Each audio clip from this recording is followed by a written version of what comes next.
একাংশৰ প্ৰধানমন্ত্ৰী নৰেন্দ্ৰ মোদী আৰু চৰকাৰক প্ৰশ্ন কৰাৰ সাহস নাই, কিন্তু অতি নিৰ্লজ্জভাৱে একাংশই বৈদেশিক সচিব বিক্ৰম মিশ্ৰী আৰু তেওঁৰ জীয়ৰীক গালি গালাজ পাৰিবলৈ আৰম্ভ কৰিছে, যাৰ বাবে এতিয়া বৈদেশিক সচিবগৰাকীয়ে নিজৰ একাউণ্টটো প্ৰাইভেট বা প্ৰটেক্টেড কৰিবলৈ পৰিস্থিতি আহি পৰিছে।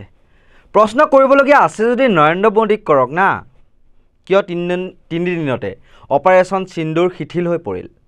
এটা কথা আপুনি জানেনে, সংস্কাৰী ৰাজনৈতিক দলৰ প্ৰচাৰতন্ত্ৰই লেতেৰা লেতেৰা ভাষাৰে বিক্ৰম মিশ্ৰী আৰু তেওঁৰ পৰিয়ালক গালি দিছে। লগতে তেওঁৰ পৰিয়ালৰ সৈতে থকা পুৰণি ফটোত জীয়েকৰ মোবাইল নম্বৰ আৰু বিভিন্ন মন্তব্যৰ সৈতে শ্বেয়াৰ কৰিছিল একাংশই। 10 মে'ত ভাৰত আৰু পাকিস্তানে সকলো সামৰিক কাৰ্যকলাপ বন্ধ কৰাৰ বাবে বুজাবুজিত উপনীত হোৱাৰ পাছত ছ'চিয়েল মিডিয়াত ট্ৰলিঙৰ সন্মুখীন হৈছিল বিক্ৰম মিশ্ৰী। এইগৰাকী বিক্ৰম মিশ্ৰীয়ে উদঙাই দিছিল পাকিস্তানে ভাৰতৰ ক্ষেত্ৰত কৰা ভয়ংকৰ ষড়যন্ত্ৰৰ কথা।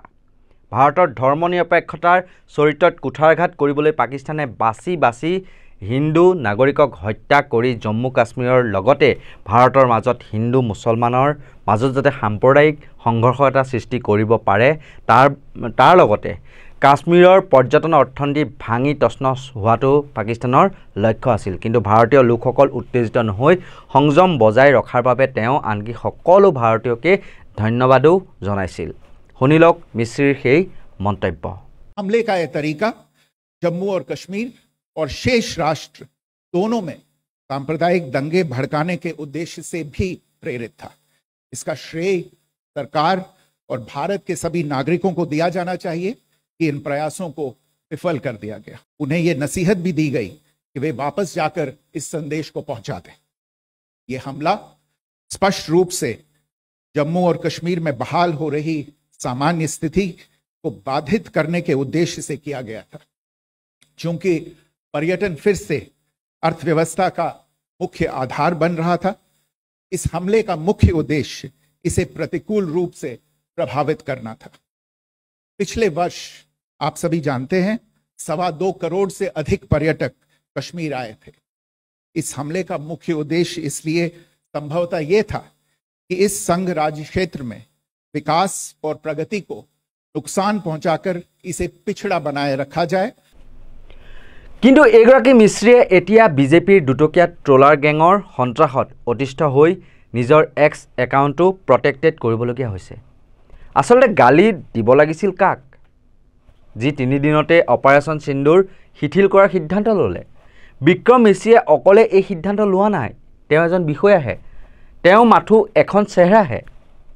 বৈদেশিক সচিবগৰাকীক এনেদৰে গালি গালাজ কৰাৰ পিছতো বৈদেশিক মন্ত্ৰী এছ জয়শংকৰে এই মুহূৰ্তলৈকে এটাও শব্দ উচ্চাৰণ নকৰিলে, মনে মনে থাকিল তেওঁ। ফেক্ট চেকাৰ মহম্মদ জুবেৰৰ মতে স্কুইণ্ট নিয়ন নামৰ এক্স হেণ্ডেলৰ পৰা বিক্ৰম মিশ্ৰী আৰু তেওঁৰ পৰিয়ালৰ বিৰুদ্ধে প্ৰথমে গালি গালাজ আৰু অপপ্ৰচাৰ, আনকি জীয়ৰীৰ ফোন নম্বৰ ৰাজহুৱা কৰা আৰম্ভ হয়। ফেক্ট চেকাৰ জুবেৰৰ মতে স্কুইণ্ট নিয়ন নামৰ ফেক আইডিটোৰ প্ৰকৃত গৰাকী হৈছে চন্দন কুমাৰ সিং। এইসকলে সেইসকল ট্ৰলাৰ যিসকলে পেহেলগাম ঘটনাৰ শ্বহীদ বিনয় নৰৱালৰ পত্নী হিমাংশী নৰৱালক আক্ৰমণৰ লক্ষ্য কৰি লৈছিল আৰু অশ্লীল গালি গালাজ কৰিছিল। কিয় কৰিছিল জানেনে? কিয়নো ভাৰতৰ মুছলমানসকল বা কাশ্মীৰী লোকসকল পেহেলগাম ঘটনাৰ বাবে তেওঁলোক দায়ী নহয় বা দোষ জাপিবলৈ তেওঁ মানা কৰিছিল। ইয়াৰ বাবে সম্পূৰ্ণ দোষ পাকিস্তানী সন্ত্ৰাসবাদীৰ বুলি কৈছিল তেওঁ। কি ভুল কৈছিল তেওঁ? বৈদেশিক সচিব বিক্ৰম মিশ্ৰীৰ কাষত এতিয়া থিয় দিছে বহুজন। প্ৰথমে আপোনালোকৰ স্ক্ৰীণত অখিলেশ সিং যাদৱৰ মন্তব্য। সমাজবাদী পাৰ্টিৰ মুৰব্বী অখিলেশ সিং যাদৱে এক্সত লিখি কয়, এনে বক্তব্যই দেশৰ প্ৰতি উৎসৰ্গিত হৈ দিনে নিশাই কাম কৰা সৎ বিষয়াসকলৰ মনোবল ভাঙি পেলায়। সিদ্ধান্ত লোৱাটো চৰকাৰৰ দায়িত্ব, বিষয়াৰ নহয়। একাংশ অসামাজিক অপৰাধমূলক উপাদানে মুকলিকৈ বিষয়াজন আৰু তেওঁৰ পৰিয়ালৰ বিৰুদ্ধে গালি গালাজৰ সকলো সীমা অতিক্ৰম কৰি আছে। কিন্তু বিজেপি চৰকাৰ বা তেওঁলোকৰ কোনো মন্ত্ৰীয়ে মিশ্ৰীৰ সমৰ্থনত আগবাঢ়ি অহা নাই বা এনে অবাঞ্ছিত মন্তব্য কৰাসকলৰ বিৰুদ্ধে সম্ভাৱ্য ব্যৱস্থাৰ বিষয়ে আলোচনা কৰা নাই। কিন্তু এনেকুৱা ট্ৰলিং বা ঘৃণনীয় কাম বিজেপিৰ দুটকীয়া ট্ৰলাৰ গেঙে নকৰি যদি বিৰোধীৰ কোনো নেতাই কৰিলেহেঁতেন তেন্তে অতপৰে তেওঁ জেলৰ ভাত খাবলগীয়া হ'লহেঁতেন। #stop trolling মিশ্ৰী বুলি লিখি প্ৰাক্তন বৈদেশিক সচিব নিৰুপমা মেননে থিয় দিছে জ্যেষ্ঠ কূটনীতিবিদজনৰ কাষত। সম্পূৰ্ণ লজ্জাজনক বুলি অভিহিত কৰি নিৰুপমা মেননে কয়, ই শালীনতাৰ প্ৰতিটো সীমা অতিক্ৰম কৰিছে। ভাৰত পাকিস্তানৰ যুদ্ধবিৰতি ঘোষণাক লৈ বৈদেশিক সচিব বিক্ৰম মিশ্ৰী আৰু তেওঁৰ পৰিয়ালক ট্ৰল কৰাটো একেবাৰে লজ্জাজনক। এজন নিষ্ঠাৱান কূটনীতিবিদ মিশ্ৰীয়ে পেছাদাৰিতা আৰু সংকল্পৰে ভাৰতৰ সেৱা কৰিছে আৰু তেওঁক বদনাম কৰাৰ কোনো ভিত্তি নাই। তেওঁৰ কন্যাক আৰু পৰিয়ালৰ লোকক গালি গালাজ কৰাটোৱে শালীনতাৰ প্ৰতিটো সীমা বা ৰেখা অতিক্ৰম কৰে। এই বিষাক্ত ঘৃণা বন্ধ হ'ব লাগিব। আমাৰ কূটনীতিবিদসকলৰ আঁৰত ঐক্যবদ্ধভাৱে থিয় দিব লাগিব। তেওঁলোকক ভাঙি পেলাব নালাগে। এই সন্দৰ্ভত প্ৰতিক্ৰিয়া প্ৰকাশ কৰিছে AIMIMৰ মুৰব্বী আছাদুদ্দিন ওৱেইছিয়েও। বৈদেশিক সচিবগৰাকীৰ সমৰ্থনত নিজৰ এক্স হেণ্ডেলত তেওঁ লিখি কয়, মিষ্টাৰ বিক্ৰম মিশ্ৰী এজন সৎ কঠোৰ পৰিশ্ৰমী কূটনীতিবিদ। আমাৰ জাতিৰ বাবে অক্লান্তভাৱে তেওঁ কাম কৰে। আমাৰ অসামৰিক কৰ্মচাৰীসকলে কাৰ্যবাহীৰ অধীনত কাম কৰে আৰু এই কথা মনত ৰাখিব লাগিব। আৰু কাৰ্যবাহী বা ৱাটান-ই-আজিজে চলোৱা কোনো ৰাজনৈতিক নেতৃত্বই লোৱা সিদ্ধান্তৰ বাবে তেওঁলোকক দোষাৰোপ কৰা উচিত নহয়। ইয়াৰ উপৰি সংযুক্ত আৰৱ আমিৰশ্বাহী ভাৰতৰ প্ৰাক্তন ৰাষ্ট্ৰদূত নৱদীপ ছুৰীয়ে লিখিছে, ট্ৰলে বৈদেশিক সচিব বিক্ৰম মিশ্ৰী আৰু তেওঁৰ পৰিয়ালক লক্ষ্য কৰি লোৱাটো সঁচাকৈ ঘৃণনীয়। তেওঁ পেছাদাৰী, শান্ত, সংকল্পবদ্ধ, মিতভাষী আৰু স্পষ্টবাদী লোক। নৱদীপ ছুৰীয়ে লগতে লিখিছে, কিন্তু তেওঁৰ এই গুণবোৰ আমাৰ সমাজৰ কিছুমান মানুহৰ বাবে যথেষ্ট নহয়। এইটো লজ্জাজনক। ইপিনে বৈদেশিক নীতি বিশ্লেষক ইন্দ্ৰাণী বাগচীয়ে লিখিছে, বিক্ৰম মিশ্ৰী এজন সন্মানীয় কূটনীতিবিদ যি বৈদেশিক পৰিক্ৰমা মন্ত্ৰালয়ৰ মুৰব্বী, কিয়নো আপুনি কল্পনাত এক বেলেগ ভাৰত পাকিস্তান ভিডিঅ' গেম খেলি আছিল। তাৰ বাবে তেওঁৰ পৰিয়ালক ট্ৰল কৰাটো কেৱল সস্তীয়াই নহয়, ইয়াৰ দ্বাৰা সেই নিকৃষ্ট মানসিকতা দেখুওৱা হৈছে যাৰ অবিহনে এই দেশখন চলিব পাৰে। জ্যেষ্ঠ সাংবাদিক বীৰ সাংভিয়ে লিখিছে, যিসকল লোকে এই সংঘাতৰ সময়ত ডাঙৰ কাম কৰা উৎকৃষ্ট বৈদেশিক সচিব বিক্ৰম মিশ্ৰীক ট্ৰল কৰি আছে, তেওঁলোক মানুহৰ নামত জাবৰ। এতিয়া আহিছোঁ, বিজেপিৰ দুটকীয়া ট্ৰলাৰ গেঙে ট্ৰল কৰিব বিচৰা বিক্ৰম মিশ্ৰী প্ৰকৃততে কোন? ভাৰতৰ বৈদেশিক পৰিক্ৰমা মন্ত্ৰালয়ৰ ৱেবছাইট অনুসৰি বিক্ৰম মিশ্ৰীয়ে 2024 চনৰ 15 জুলাইত বৈদেশিক সচিব হিচাপে দায়িত্ব গ্ৰহণ কৰে। বিক্ৰম মিশ্ৰী ভাৰতীয় বৈদেশিক সেৱাৰ 1989 বেচৰ বিষয়া। ইউৰোপ, এছিয়া আৰু উত্তৰ আমেৰিকাত বিভিন্ন ভাৰতীয় মিছনকে ধৰি বৈদেশিক পৰিক্ৰমা মন্ত্ৰালয়ত কূটনীতিবিদ হিচাপে বিভিন্ন পদবীত কাৰ্যনিৰ্বাহ কৰি আহিছে মিশ্ৰীয়ে।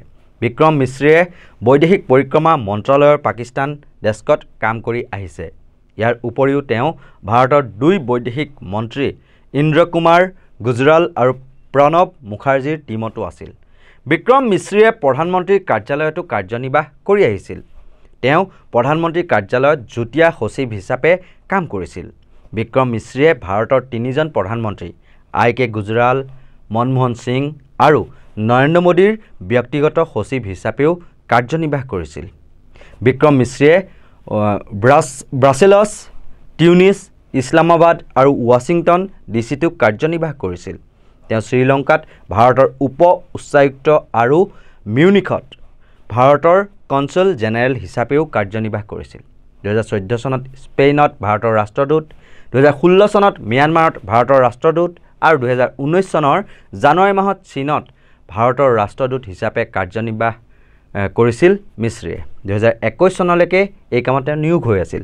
শেহতীয়াকৈ বিক্ৰম মিশ্ৰীয়ে ভাৰতৰ ৰণকৌশলগত বিষয়াৰ উপ ৰাষ্ট্ৰীয় নিৰাপত্তা উপদেষ্টা হিচাপে কাম কৰি আছিল। 2022 চনৰ 1 জানুৱাৰীৰ পৰা 2024 চনৰ 30 জুনলৈকে এই পদত অধিষ্ঠিত আছিল মিশ্ৰী। শ্ৰীনগৰত জন্মগ্ৰহণ কৰা বিক্ৰম মিশ্ৰীৰ প্ৰাথমিক শিক্ষা শ্ৰীনগৰ আৰু উধামপুৰত হৈছিল। পিছলৈ তেওঁ গোৱালিয়ৰৰ সিন্ধিয়া স্কুলৰ পৰা স্কুলীয়া শিক্ষা সমাপ্ত কৰে। দিল্লী বিশ্ববিদ্যালয়ৰ হিন্দু কলেজৰ পৰা বুৰঞ্জীত অনাৰ্ছ লৈ স্নাতক ডিগ্ৰী লাভ কৰে তেওঁ। ইয়াৰ পিছতে বিক্ৰম মিশ্ৰীয়ে জামছেদপুৰৰ XLRIৰ পৰা MBA কৰিছিল আৰু চৰকাৰত যোগদান কৰাৰ পূৰ্বে তেওঁ বিজ্ঞাপন আৰু এড ফিল্ম নিৰ্মাণৰ ক্ষেত্ৰতো কাম কৰি আহিছিল। বিক্ৰম মিশ্ৰীয়ে ভাল হিন্দী, ইংৰাজী আৰু কাশ্মীৰী ভাষা কোৱাৰ লগতে ফৰাচী ভাষাও জানে। ইমানখিনি অৱদানৰ পাছতো একাংশ ট্ৰলাৰ গেং বা বিজেপিৰ প্ৰচাৰতন্ত্ৰই দেশদ্ৰোহী সজোৱাৰ লগতে বৈদেশিক সচিবগৰাকীৰ জীয়ৰীক ৰোহিংগিয়াৰ সমৰ্থক গাদ্দাৰ সজাবলৈ উঠি পৰি লাগিল। স্বতন্ত্ৰ সংবাদ প্ৰতিষ্ঠান দ্য ৱায়াৰত প্ৰবন্ধ লিখাটো বৈদেশিক সচিবগৰাকীৰ জীয়ৰীৰ বাবে এক ডাঙৰ আৰু মাৰাত্মক অপৰাধ হৈ পৰিল। আৰু ট্ৰলাৰ গেঙৰ আক্ৰমণত অতিষ্ঠ বিক্ৰম মিশ্ৰীয়ে নিজৰ X একাউণ্টটো প্ৰটেক্টেড কৰিবলগীয়া হৈছে এতিয়া এইসকল ট্ৰলাৰ গেঙৰ যি উৎপাত তাৰ বাবে। এনেকুৱা ধৰণৰ সত্য নিৰপেক্ষ আৰু নিৰ্ভীক বিশ্লেষণৰ বাবে আপোনালোকে চাই থাকিব নৰ্থ ইষ্ট নাও। আৰু যদিহে আপোনালোকে ইউটিউবত চাই আছে তেতিয়াহ'লে আমাৰ নৰ্থ ইষ্ট নাও ইউটিউব চেনেলটো ছাবস্ক্ৰাইব কৰি দিবলৈ নাপাহৰিব। আৰু যদিহে আপোনালোকে ফেচবুকত চাই আছে তেতিয়াহ'লে নৰ্থ ইষ্ট নাও ভিডিঅ' আৰু এনি নাও নিউজ যি দুটা ফেচবুক পেজ সেই দুটা আপোনালোকে ফ'ল' কৰি দিব। আৰু আমাৰ এই ভিডিঅ'টো চাই কেনে পালে সেয়া কমেণ্ট ছেকশ্যনত জনাবলৈ নাপাহৰিব। চাই থাকিব নৰ্থ ইষ্ট নাও। ধন্যবাদ।